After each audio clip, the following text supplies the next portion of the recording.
Assalamualaikum warahmatullahi wabarakatuh. Perkenalkan, nama saya Novan Abdimar. Sini saya akan mempresentasikan tentang stop bullying, eh, mengenalinya, mengatasinya, dan mencegahnya. Kita lanjut aja ya, langsung. Nah, yang pertama, apa itu bullying?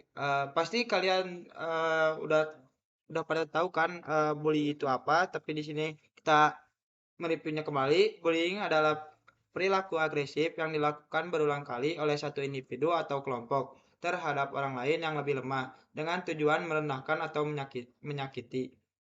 Ada juga bentuk-bentuk bullying seperti bullying fisik, verbal, sosial, dan cyberbullying dan lain-lain. Kita lanjut. Nah, di sini ada jenis-jenis bullying.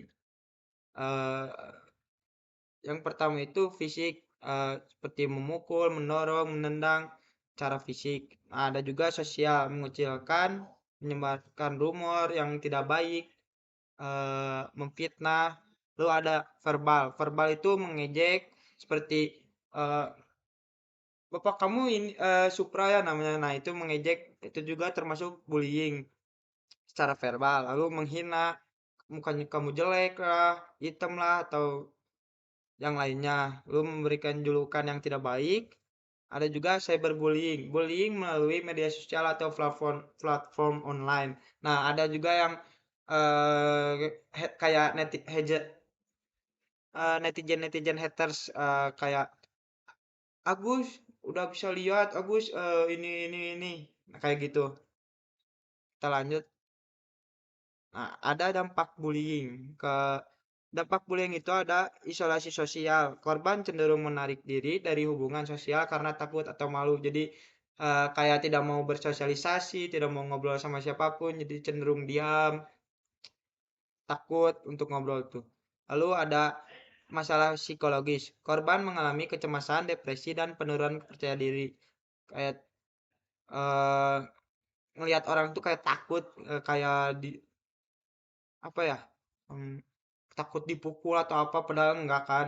Nah, itu ada juga yang seperti itu. Lalu ada prestasi akademik menurun. Jadi korban sering merasa terganggu dan sulit berkonsentrasi di kelas. Jadi kayak diam aja, lirik kanan kiri doang, nggak masuk gitu apa yang diterangin guru tuh. Lalu ada masalah kesehatan fisik, rasa sakit fisik akibat bullying atau gejala psikosomatik seperti sakit kepala dan insomnia, kayak ada juga yang sampai lebam-lebam kan karena kekerasan fisik, ditonjok atau ditampar. Kita lanjut. Nah, ada juga tanda-tanda peserta didik yang mengalami bullying, kayak perubahan perilaku yang biasanya aktif jadi cemas, menghindari sekolah, jadi yang biasanya aktif sekolah jadi gak masuk, jadi sering izin lah, bolos lah. Lalu ada cedera fisik kayak lebam-lebam yang bekas berdarah. Lalu penurunan prestasi tadi, kesulitan dalam mengikuti pelajaran, dan nilainya jadi turun karena itu tadi tidak mau bersosialisasi atau diam saja di kelas seperti itu.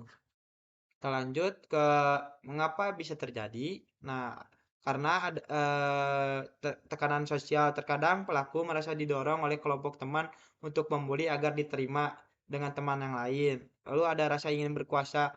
Pelaku ingin menunjukkan superioritas di atas korban. Jadi ngerasain dia ini aku nih paling hebat, paling apa, padahal kan kita itu sama aja manusia.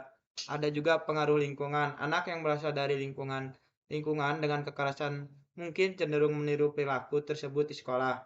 Lalu kurangnya empati, tidak mau merasakan atau memahami penderitaan orang lain. Jadi tidak merasa kasihan kepada orang lain, itu juga bisa terjadinya bullying. Lalu kita lanjut ke dampak jangka panjang untuk bullying itu ada gangguan kesehatan mental, depresi, kecemasan. Jadi dia bisa jadi gila itu dampak eh, tersebut. Lalu kesulitan sosial, masalah dalam membangun hubungan interpersonal yang sehat. Yang ketiga, kehilangan kepercayaan diri, korban merasa tidak berharga atau selalu dibantu ketakutan di lingkungan sosial. Jadi tidak tidak pede ketika ketemu orang lain. Langkah-langkah pencegahannya ada yang pertama, memberikan pendidikan tentang dampak bullying kepada siswa, guru, dan orang tua. Lalu, sekolah perlu memiliki kebijakan anti-bully yang tegas, mendorong nilai saling menghormati dan toleransi di lingkungan sekolah, memberikan konseling bagi korban maupun pelaku untuk mencegah terjadinya bullying. Kita lanjut, peran orang tua dan guru.